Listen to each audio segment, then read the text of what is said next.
2011 was an exciting year for astronomers. For over 200 years, mankind has known about the existence of gigantic asteroids found in the asteroid belt, but for most of that, they've only been specks in the night sky. The first asteroid to be discovered, Ceres, was found in 1801 and was added to the list of planets. A year later, Pallas was discovered, and in the following years, Juno and then Vesta. Because of this, in 1845, our solar system had 11 planets, the original 7 from Mercury to Uranus, as Neptune hadn't been discovered yet, plus the 4 asteroids. As more and more asteroids were discovered, it became clear that they couldn't all be listed as planets. A good thing too, as today there are millions of known asteroids of various shapes and sizes. However, before 2011, we had never seen any of the original 4 asteroids up close. Enter the Dawn spacecraft. Launched in 2007, it had a very special mission to explore and investigate not just one, but 2 of these large asteroids. First Vesta and then Ceres. But what did it find and discover while it was there? I'm Alex McColgan and you're watching Astrum, and in this video we will find out everything Dawn saw and discovered around the asteroids Vesta and Ceres, and examine what made the Dawn spacecraft one of the most technically impressive probes ever produced, and how its success paved the way for NASA missions in production right now. Let's start with Dawn itself. Its trip to Vesta took 4 years, utilizing a slingshot from Mars's gravity along the way. And you'll be forgiven for not seeing anything special about this trip from this perspective. However, zooming in on the Dawn spacecraft itself reveals its very special feature, an ion engine. Ion engines had been tested already on NASA's Deep Space One, however, the way Dawn utilized it pushed this technology to a whole new level. Thanks to its ion engine, it was the first ever spacecraft to go into orbit around 2 separate extraterrestrial bodies. You see, while ion thrusters aren't very powerful, they are extremely efficient, and so can remain on for extended periods of time. Unlike chemical thrusters, which rely on reactions causing heat and pressure to push gas away from the rocket, ion thrusters simply ionize neutral xenon gas with electricity to create acceleration.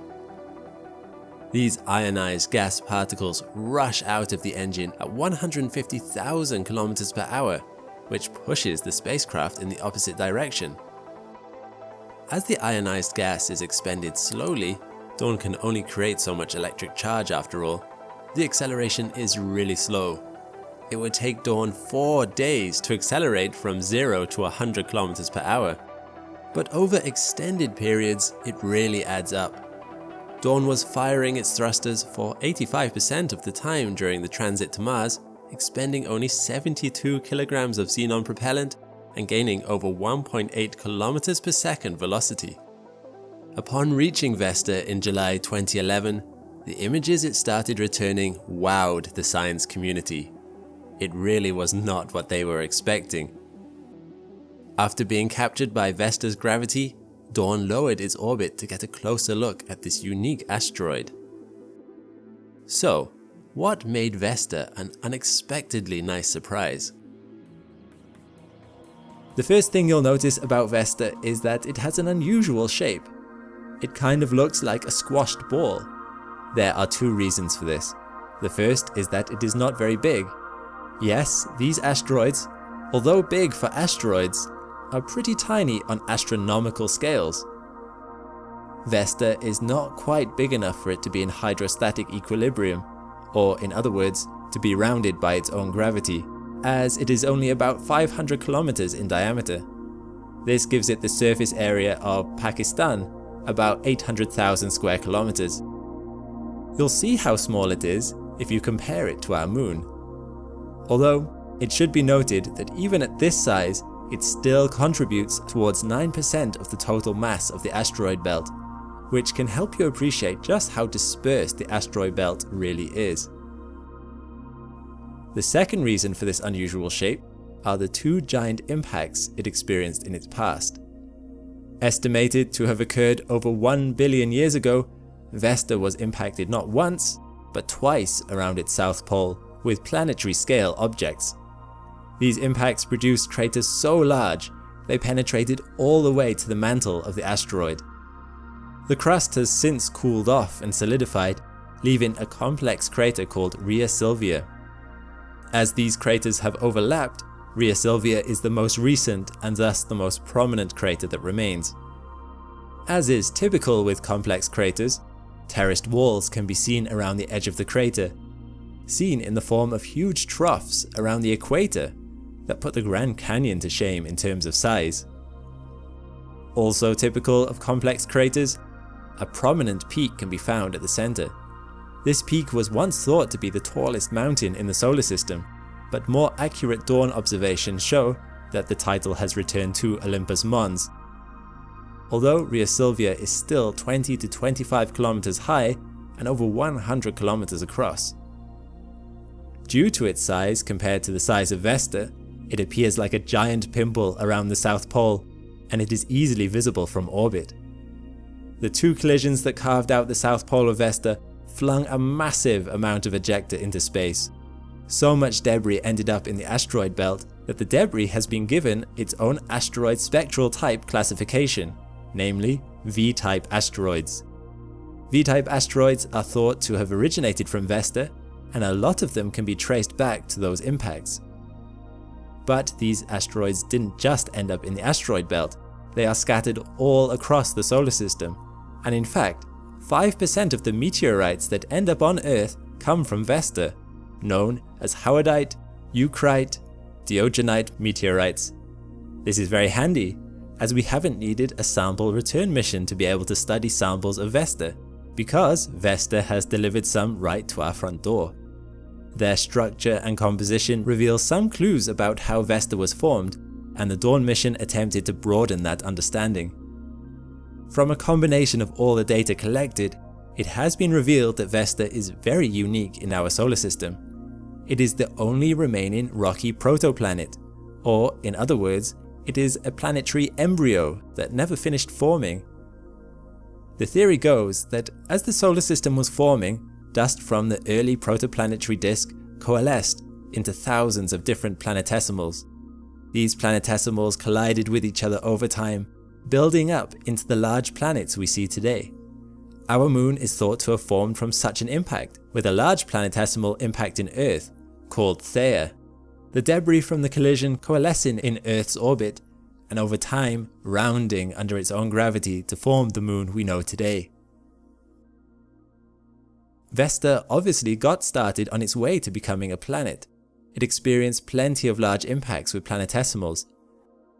As a result of all these impacts, the heat generated by them meant that at one point Vesta had an active mantle under the surface. Even today it is believed to still have a core of iron about 220 kilometers in diameter, a core similar to the other terrestrial worlds like Mercury, Venus, Earth and Mars. However, Vesta's interior has since cooled off, meaning the interior has solidified. But because of this differentiated interior, it likely would be called a dwarf planet today, if not for those two collisions we talked about earlier. One of the criteria for a dwarf planet is that it is rounded under its own gravity. But as the collisions happened roughly 1 billion years ago, a few billion years after Vesta formed, Vesta had already cooled off too much for it to be elastic enough to return to a shape in hydrostatic equilibrium. And the reason Vesta never became a planet? Fingers are currently being pointed at Jupiter, which stole mass that would have otherwise formed Vesta, or at least disturbed enough of it to stop Vesta from ever getting going. Now, to the naked eye, Vesta does appear quite bland. This is a true color image of Vesta, appearing as you would see it. However, if you have a camera that can see in a wide variety of wavelengths of light, suddenly Vesta's true variety becomes apparent. In this composite image, the black material is likely ejecta brought by a large meteor impact. The red material is likely also from an impact, but is material that melted before solidifying again. Dawn also made some unexpected discoveries on Vesta's surface. Vesta is thought to be very dry, with little to no volatiles found in its crust. Why then has evidence of past flowing been observed? In this false color image, you can see a crater a couple of kilometers across, with a flow channel coming out of it, the different colors indicating it consists of a different material to the surrounding area. The exact origin of this material is unknown, but perhaps it was brought by the impactor and melted on collision. Another fascinating discovery was found in one of Vesta's young craters, Marcia. Near the bottom of the crater, Dawn observed something called pitted terrain. Why pitted terrain was found on Vesta is a bit of a mystery, as we have only seen it on Mars before that. However, scientists believe hydrated mineral rocks on the surface may have been rapidly heated, perhaps by another impact, releasing the water in the rocks, which exploded as the water degassed into space, leaving these craters you see here. And I would be remiss to mention that this Marcia crater is part of a chain of craters which makes up the famous snowman found on Vesta. What is interesting though is if you notice the terrain is relatively smooth around these craters. This is believed to be because a blanket of ejecta covered the region from the impacts, smoothing it over. Dawn was only around Vesta for a year before it left Vesta's orbit and moved on to the second leg of its journey towards the actual dwarf planet, Ceres. Using its ion engine, it was able to build up speed until it was finally fast enough to escape Vesta's gravity altogether, and then begin its journey towards Ceres. The anticipation within the scientific community to reach Ceres was palpable. Even with the aid of the Hubble Space Telescope, the best image we had of Ceres was this. It was still a mysterious body. What was lying in wait there? Would Dawn hold up to years in the unforgiving environment of space? And what would Ceres reveal about our own solar system? After 2 years in transit between the two bodies, Dawn finally began the approach to Ceres. As days passed, the resolution of Ceres got better and better. Details like craters could finally be resolved, and most interestingly of all, bright white dots could be seen. I remember at the time that as these images were coming in, speculation was rife about what they could be. As higher resolution images were received, it looked like the bright spots were actually 2 separate spots. And then the increased resolution revealed it was in fact several different spots. Dawn also observed the scarred nature of Ceres up close, with craters littering the surface. Although there aren't as many craters here as previously expected. Taking this into consideration, and the bright spots I already mentioned, it became clear that Ceres is not as inactive and inert as we may have previously thought. Before we delve deeper into that, let's first give you some context.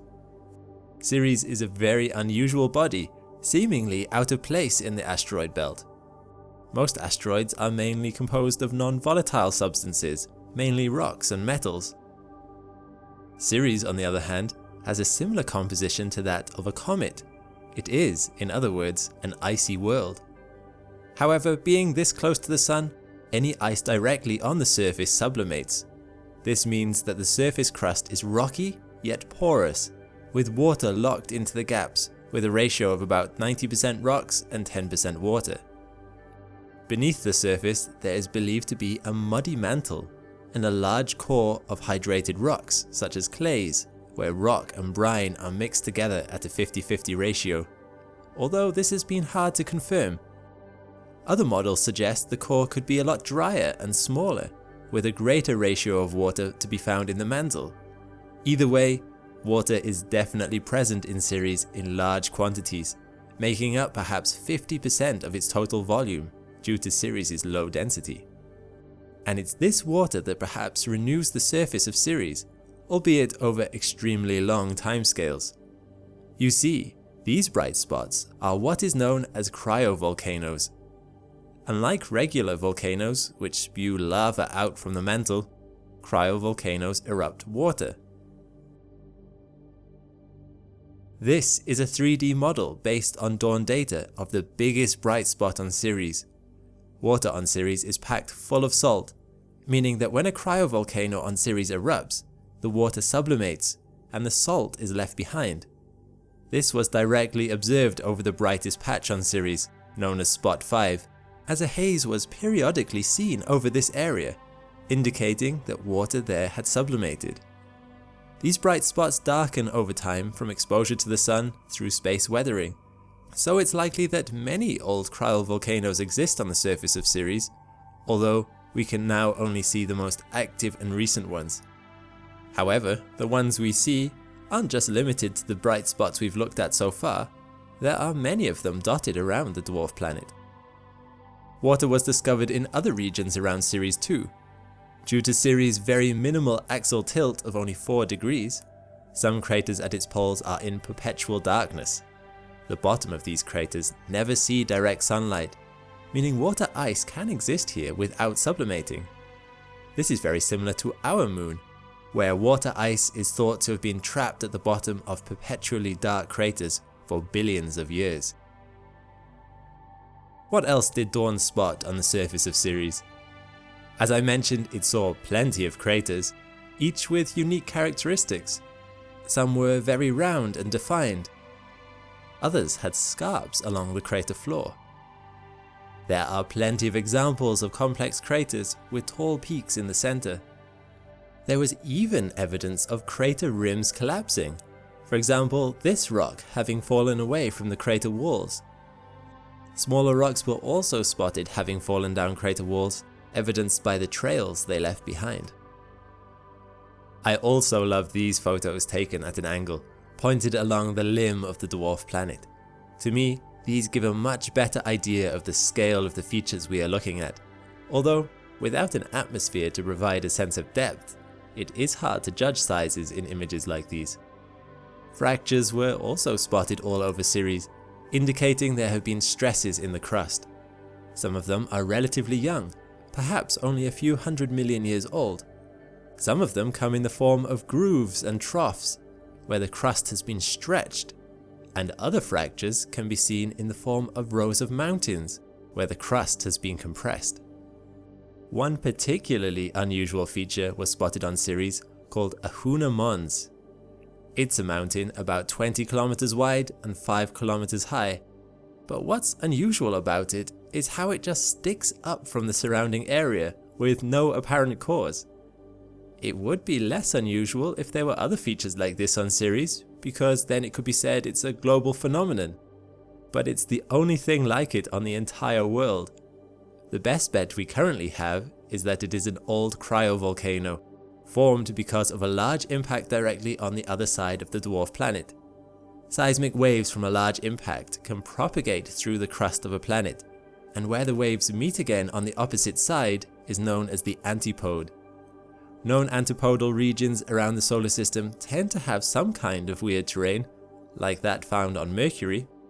Ahuna Mons could fit this description, with seismic waves from an impact on the opposite side of Ceres triggering volcanic activity here. If it is a cryovolcano, it actually has some analogues around the solar system. It would be classified as a dome volcano, similar to Mount St. Helens, or to some domes seen on Mars. In 2018, Dawn concluded its mission, having been a tremendous success. It finally ran out of propellant, which meant it can no longer stay pointed at Earth to send back data or receive commands. It's been left in a stable, derelict orbit around Ceres, a monument in space that will remain there for at least another 20 years. Dawn's discoveries and data will be at the heart of asteroid research for many years yet, but it also leaves behind another legacy. Its ion engines were the key to its success, and there are now many other missions that currently use them. SpaceX's Starlink satellites have ion thrusters on board, as well as China's Tiangong space station. ESA's Bepi-Colombo mission will be using them to get to Mercury, and NASA's DART mission is using them to get to the binary asteroid system Didymos and Dimorphos. If you want to know more about that, in my opinion, intriguing mission, check out my video I made about it here. Thanks for watching. Want to help pick the next Supercut video? Go to my channel page on the community tab to cast your vote. And a big thanks to my patrons and members for supporting the channel.